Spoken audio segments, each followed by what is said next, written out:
Pa një mos të tillë, është shumë e vështirë me kalu objektin që është bërë për sigurinë e qytetarëve, që ta kalojnë nga njëra anë në anën tjetër të rrugës. Këtu gjendemi tek mbikalimi tek shkolla e mesme Ali Sokoli në Prishtinë, ose ndryshe e njohur si tek rrethi me flamur. Siç mund të shihni, pamjet janë të mbushura me mbeturina, është një pasiguri totale në këtë mbikalim,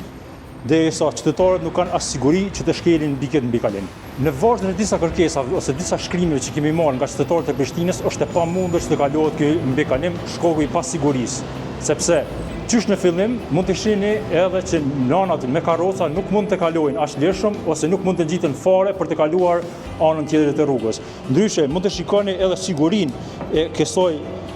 mbikalimi, e cila është shumë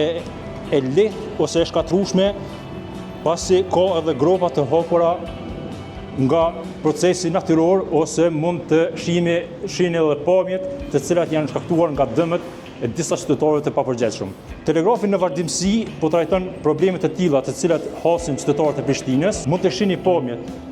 që flasin me mbeturina të cilat kundërmojnë shumë ashpër dhe është shumë e vështirë të kalosh pa një mas të tillë këto. Pra, kjo siguria që jemi duke folur të mbikalimi është domos shumë e rrezikshme, sidomos për fëmijët e vegjël që frekuentojnë shkollën e mesme të mjekësisë Ali Sokoli,